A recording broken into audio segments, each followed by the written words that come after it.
Hey guys, here we go into a video on Danny Garcia's keys to victory to beating Errol Spence. And this is going to be a new video format for me. My previous focus has been on discussing like tactics and how each fighter fights and things of that nature and how they kind of compare to each other. But my new focus now with my Patreon being focused on training and coaching. By the way, thank you to all my patrons. And if you haven't checked it out yet, check out my Patreon. Till the end of the month, it's only going to be $10 a month. There are tons of training videos, heavy bag drills. My double end bag drill just went up today. I have some speed bag drills, all to teach you about boxing, teaching you about your line, teaching you how to throw punches, slip punches, roll, and utilize your line to effectively set up attacks on your opponent. But today we're going to be looking at Danny Garcia, who is not a big underdog against Errol Spence, but a mild underdog against Errol Spence. And what we're going to be looking at is what Danny Garcia can do to win this fight, and then how he can train that stuff, and particularly on today on the double end bag. So we're going to be taking a look at his double end bag work. We're going to take a look at a little bit of some drills that I'm doing on the double end bag. And then, if you're interested, you can check out my Patreon. There's a more complete breakdown of the double end bag drill, and how to focus, what to focus on, what's going on, and why it's effective. And this is going to be kind of a mainstream for my channel from now on. We're going to be going through, and we're generally going to be doing these kinds of fights and analysis for the underdog of the fight, not the fighter who is supposed to win, because if the fighter is supposed to win and then they win, it doesn't matter what I said, because they were going to win anyway. You know, they don't even have to use it. So we're going to be talking about what Danny Garcia can do to beat Errol Spence. And FYI, if the video gets enough views, I'll actually put money down on the fight to bet on Garcia, you know, in my mind, hoping that Garcia maybe saw this video. But so first thing we're going to look at, we want to identify what the problem is, okay? What are we trying to solve? Well, Errol Spence is a pressure fighter. Look at him coming forward, and he loves to get on the line, as you can see here, and just shoot jabs. He's not changing positions, right? He's kind of always in the same position. He's kind of trying to fight off of the back foot to try to get into range.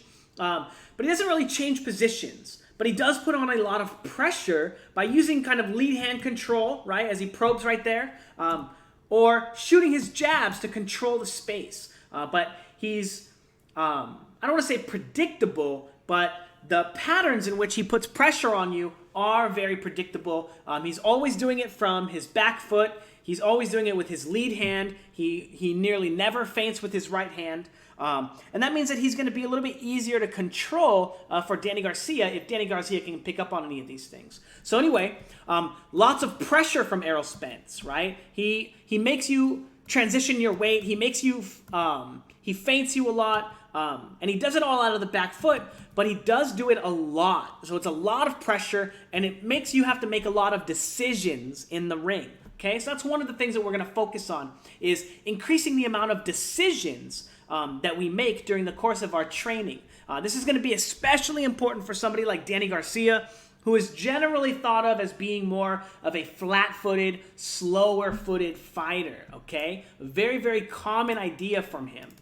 Now, what is Errol Spence good at? Well, we already said he's good at coming forward, putting pressure, pressure, pressure, pressure, and then attack, right? He makes 4 motions here in the span of 1 second. This clip is only 1 second long, and he goes probe, probe, probe, left hand to the body, or, you know, maybe to the chin because Porter's ducking.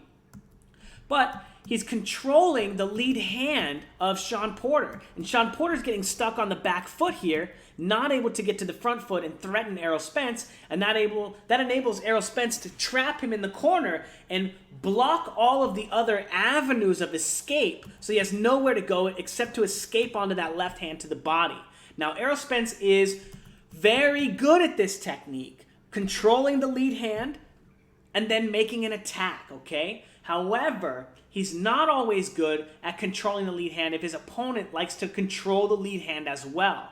Now, in this clip in particular, Errol Spence is doing a good job of controlling Sean Porter. Sean Porter is already wildly out of position, but we're going to be talking about a few other things as well. So let's take a look at Danny Garcia's double end bag work first, before we start talking about ways that he can improve, okay? So, first off, getting back to the line, okay? So when he shoots this right hand, this jab, right?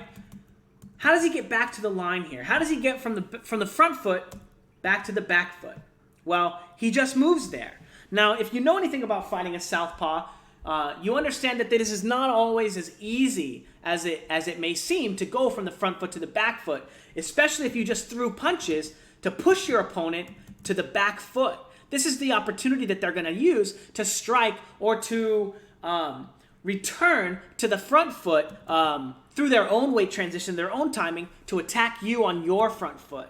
So I know that this is not a double end bag drill that Danny Garcia has likely prepared for fighting a southpaw, but this is an important idea here, is that what we want him to focus on is not just controlling the space, right, as he's using his jab here, controlling the bag with his lead hand, but we also want him to control the space with his right hand as well. This is going to be very, very, very important fighting Errol Spence because of the fact, here we go, that Errol Spence, like I showed you, is really good at controlling the lead hand, but he's much, much less adept at controlling you when you feint your right hands. As you can see, he's about to control him. He's about to get Shawn Porter on the ropes. Shawn Porter slips the jab and threatens him with the right hand, right? And Errol Spence moves off the line because he thinks the right hand is coming. And this gives Shawn Porter the space he needs to start changing positions, getting to the front foot here, and then feinting,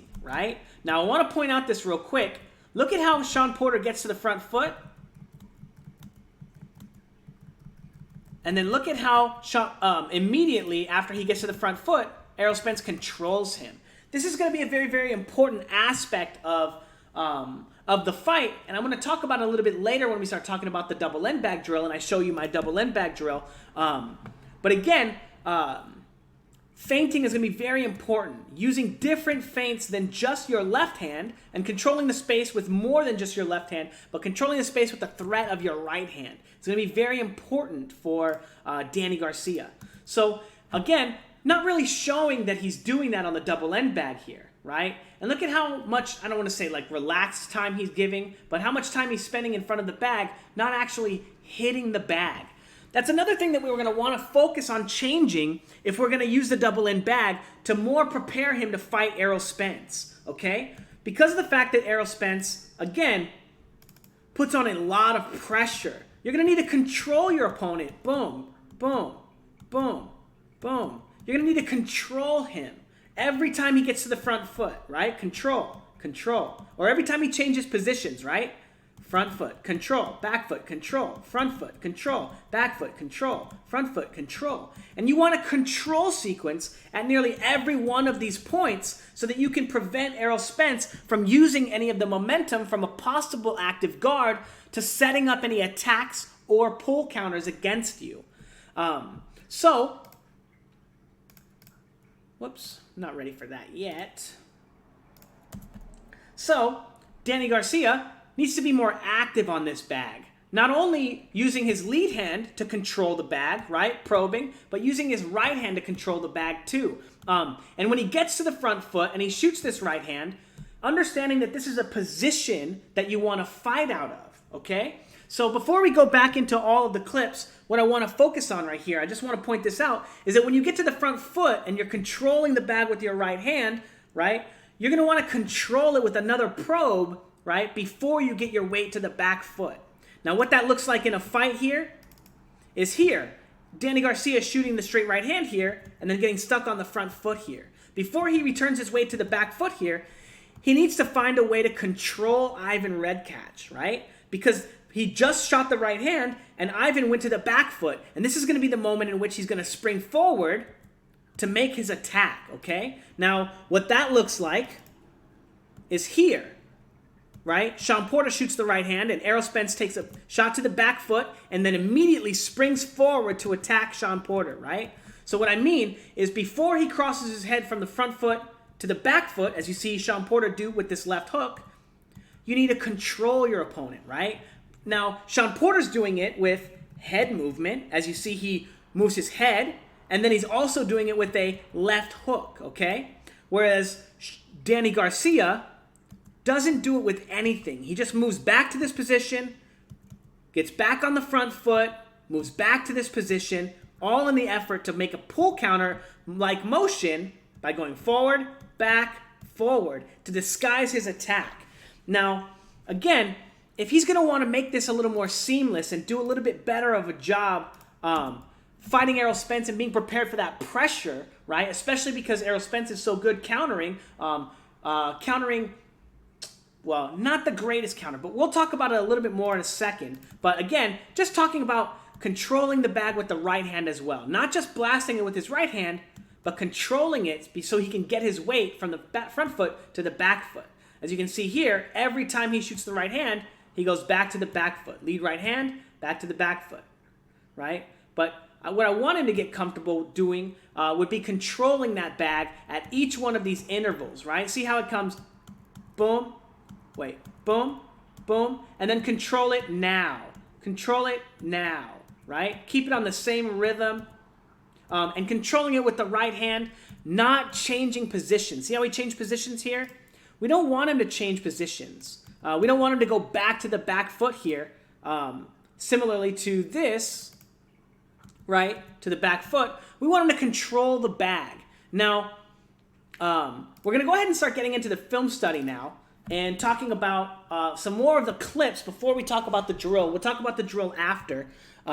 But again, don't forget to check out my Patreon. It's only $10 a month for now. At the end of the month, it's going to be going back up. It's going to be going up to $20 a month because I have so many patrons. I have so many people to coach and so many videos to go over. But it's been a fantastic experience, you guys. And any of my patrons, go ahead and if you guys have been enjoying the experience, let me know in the comments below. I really appreciate it. So anyway, controlling the space and understanding that Errol Spence is really good at controlling you when you only use your lead hand, right? So Garcia needs to start using his right hand. So what is Garcia good at? Well, Garcia is really good on the line, okay? Once he gets on the line with you, he's really good. He throws great punches. He's fluid. He hits pretty hard. He's pretty quick. But you can see that Ivan Redcatch is able to beat him to the line here with this feint to get him off the line with this left hand. Now, obviously it doesn't land, but Errol Spence may have a little bit more success with this speed and timing simply because Danny Garcia is a little bit, slower on his feet. And again, this double end bag drill will really, really be able to help him with that. Now, Danny Garcia also showing that he has a good understanding of controlling his opponent when he comes forward, right? So Redcatch comes forward, Danny Garcia controls him. He goes back, and then goes forward, and then Danny Garcia controls him again. So Danny Garcia already showing that he knows how to control his opponents with his left hand, so just needs to focus on learning how to control, again, with his right. Now look at this drill here that he's doing here, right? Getting on the line, control, control, and then fakes control, and then blasts him with the right hand. Really, really clever work here. This is also going to be a very, very effective tool for Danny Garcia. Again, getting on the line and using his right hand to control the space and not his left. Now again, one of the most important things for him fighting Errol Spence is going to be feinting, right? Getting control of Errol and using the right hand feints to control Errol and keep Errol on the back foot. Because as we saw, Errol Spence is really good at fighting the lead hand, but he's not nearly as effective at fighting the backhand. As you can see, Sean Porter able to control Errol Spence and push him off the line with that right hand, and then allow him to control and continue moving off the line and exploring his line with the control with his left hand here. Now, this is what I mean here. After Sean Porter shoots this shot, he doesn't immediately just transfer his weight back to the back foot and get back into his neutral position. He uses his left hand to control Errol Spence and push him farther off of his line, so that Sean Porter can get back into position to fight Errol Spence, right? Back into his normal position, right? Control to push him off the line so he can get back into space. Now, this is exactly what I think that Danny Garcia needs to focus on after shooting his right hand or controlling with his right hand. Not immediately moving back to that position, but using his lead hand or his backhand to control his opponent as he makes that transition back to the back foot. Now, again, Danny Garcia has a very difficult time once he gets to the front foot of getting his weight back to the back foot. He does do a decent job here shooting the right hand to get Redcatch out of position here to transfer his weight to the front foot. As you see, he gets him to the back foot, and then Redcatch has no choice but to take his weight from the back foot and come to the front foot after he gets attacked with this shot. As you can see, he's transferring his weight into the front foot. Danny Garcia can kind of tap him with that left hook right there. Not a big deal, but you can see how much work Danny Garcia needs on the front foot as he's so out of position here against Ivan Redcatch. Now again, this is a very, very common problem for Danny Garcia, getting into this position and then not knowing how to control his opponent with his right hand, not just his left hand. As you see, Ivan Redcatch is able to take advantage of him in this position and almost land a good left hand of his own. So, what's going to happen once Danny Garcia starts using his right hand to feint and probe? Well, obviously he's going to start drawing counters because Errol Spence does like to counterpunch. He's not the greatest counterpuncher because he's not usually good at countering your initial attack, but he is really good at attacking you once you're out of position. And as we see here, Shawn Porter shoots the right hand, and then once he's out of position, Errol Spence just takes a small step back and then begins to set up his counter with his left hand. However, this is a probe from Shawn Porter, and Shawn Porter is expecting the counter jab from Errol Spence. So Errol Spence rocks back to the back foot, and now he's going to be shooting his jab from the back foot to the front foot as Shawn Porter transfers his weight from the front foot to the back foot through his own left hand, blasting Errol Spence with another good shot, right? Controlling him, pushing him off the line, and then allowing him back onto the line to move into the left hook right here. Now again, this is another piece of the drill that we're going to work on the double in bag at the end of the video. So again, check it out. But this is going to be a very, very important aspect for Danny Garcia beating Errol Spence, is further layering his feinting and probing on the front foot. Again, it's going to start off looking like this, right? Simply slipping to the front foot, right? Feinting, probing, into moving to here, shooting right hands to control and open up the space, and then controlling and open up the space, to controlling Errol Spence, pushing him off his line so you can get back to your line with the lead hand, all the way up until he's using the right hand as a probe to walk his opponent into other shots. And again, we're going to be using the double in bag to train all these features and all these tools. But again, Danny Garcia is showing that he's not very good on the front foot once he's there, in spite of the fact that he does have one of the better left hooks in boxing. So, what's the other problem that Errol Spence is going to pose for Danny Garcia? Well, Errol Spence is a pretty decent counterpuncher. He does like to block his weight transitions with his own lead hand here as he takes a step back, controls Shawn Porter before blasting him, trying to blast him with the left hand here. So making sure that Danny Garcia doesn't lunge or leap in and put himself out of position for counters, okay? Especially with the jab there, with the right hand here. Even though Shawn Porter sees the right hand coming and is able to duck it and then land his own counter, it's still showing that Errol Spence likes to take that small step back and start blasting into his attacks, okay? Very important. We are going to come back to this clip in a second, but that's what I wanted to point out. But Danny Garcia has a very big problem as well of not only lunging with that shot, but getting stuck on the front foot again, right?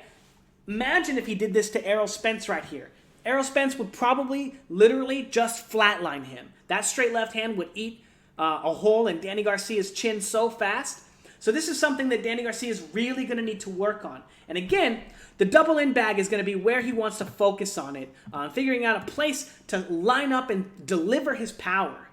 So now we've talked about most of the things that Danny Garcia can work on, but the next part actually, the last part and one of the biggest parts, the body shots. So as we see here, Ivan Redcatch goes straight in with the left hand to the body, and Danny Garcia goes right in with his left hook to the head. Now we can see that it kind of clips Redcatch, but what I want you to point out is that it does not deter Redcatch from throwing the exact same body shot to Danny Garcia in the exact same clip. Boom. He catches him with that shot, and Redcatch says, oh, that wasn't so bad. Now, the reason that he's saying that wasn't so bad is because of the fact that Danny Garcia, when Ivan Redkach transfers his weight from the back foot to the front foot through that left hand, Danny Garcia is on his back foot. That means that if Danny Garcia wants to get any power in his next attack, he needs to transfer his weight from the back foot to the front foot. But unfortunately, Danny Garcia is not doing that. He's actually looking to throw a left hook from this position. So he's throwing a left hook from the back foot to his opponent's front foot. But he's not actually getting any weight into this shot because his weight is already on the back foot. So the reason that this is important is because this was one of the pivotal game plans that Shawn Porter had in his fight against Errol Spence. Shawn Porter's coach, Kenny Porter, said it many times in the corner, give him the body shot and take the head, okay? Now, the reason that this is an important clip to bring up is because of the fact that when Ivan Redkach is bringing his weight from the back foot to the front foot through this hook, Danny Garcia needs to already be on the front foot in order to get power into his counter, okay? So he needs to already be feinting, probing, and controlling so he can control Errol Spence enough to get to the front foot so that if Errol Spence does throw a body shot while Danny Garcia is on the front foot, Danny Garcia can transfer his weight from the front foot to the back foot through this left hook, okay? As you can see in the same clip, Danny Garcia does make a better attempt at staying on the front foot to eat this body shot and then transfer his weight to the back foot, but still having a very difficult time securing that counter, in spite of the fact that he sees it coming both times, okay? So this is a very, very, very important idea, and we're going to talk a little bit more about it right here, as this is a very, very similar idea here, okay? So Shawn Porter is on the front foot, and Errol Spence is about to go from the back foot to the front foot, throwing a straight left hand. Now, let's just pretend that Errol Spence throws this as a body shot. He's going to transfer his weight from the back foot to the front foot through this body shot. He's going to land it, right, in theory. And then as he's throwing it, Shawn Porter takes his head from the front foot and brings it to the back foot through this left hook, okay? So what winds up happening is this is going to be the motion that is going to be acceptable for countering the body shot, right? Because Errol Spence is bringing his weight from the back foot to the front foot into Shawn Porter. Shawn Porter needs to bring his weight from the front foot to the back foot away from Errol Spence in order to get power into it, crossing Errol Spence's line. Now, this is going to be very, very, very important if Danny Garcia is going to be looking to land counters against Errol Spence, especially through the course of him throwing his body shot. Now, again, this is going to be getting to the front foot and feinting with the right hand is going to be pivotal for Danny Garcia opening up that front foot so that he can use that space to start setting up his attacks. So that he can use that space, right? So he can use that space to start throwing his straight right hands, right? Boom, boom, boom, and then moving into that space. Now, we're going to take a look at my double end bag drill. Now, not this one. That's a 5-minute explanation. That's the one that's going to be on my Patreon. But we're going to just take a look at the drill. And this is just me controlling the bag with every weight transfer. Every time I go forward or backward, I just control the bag. Never missing a beat, but choosing my own pace and my own rhythm, okay? Now, let me turn the volume on. I am hitting this a little bit harder than it sounds like or it looks like in the bag. But what you want to focus on, again, right, just like I said, controlling the bag with the front foot, and then when your opponent comes from the back foot to the front foot, you're going to immediately throw a counter, right? So attack the bag, boom, boom, boom, boom, boom, boom, boom, boom, boom, boom, boom, boom, boom, boom, boom, boom. And then not missing a beat, right? So you're going to simulate controlling them into an attack right off of the control. And then just continue moving through. Danny Garcia, now while I think that he's going to be For the most part, he's going to be the defensive fighter. So notice I'm circling to my right. This is going to be a very, very important idea. But what I want you to focus on, notice how I get to the front foot through this right hand and immediately control the bag with my right hand again. These are not punches, right? But just controlling the bag, moving from one side to the other. And then when I feel like attacking, just not missing a beat, right?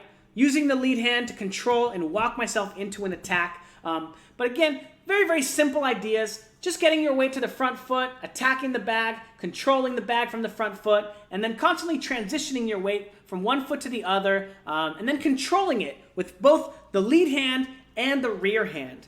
Very, very simple drill. Now I'm going to play a little bit of a clip of me. And then the feet goes boom, boom, boom, right? Into an attack, right? We're going to skip that beat and then attack the bag. And we're going to do the same thing with the left hand. So there you go. That's me kind of discussing the bag drill, the double in bag drill. Now there's 5 more minutes of the video to watch, so if you're interested, check it out on my Patreon. But this is just one of the ways that we're going to be using the double in bag to kind of train lead hand control, controlling each of those very terrifying weight transition from Errol Spence, right? Getting on the front foot, getting on the front foot, getting on the front foot, all the way into Errol Spence getting here, right? Control, control, attack, right? Control, control, control, attack. But it's very important that you're able to do stuff like controlling the bag on each one of its motions, right? So you can simulate fighting and training against your opponents in a similar way. But again, just controlling the bag, really easy work, and not working too hard, you know. But again, many, many more instructions in my video on Patreon, as well as personalized training breakdowns on my Patreon. So if you guys have shadow boxing, double in bag work, heavy bag work, sparring footage, any of it that you want broken down or you want to get better at, check out my Patreon. For the end of the month, it's only $10 a month. And then it's going to be going up to $20 because I have so many Patreons, or so many patrons. But yeah, let me know what you guys think in the comments below. And yeah, thanks guys.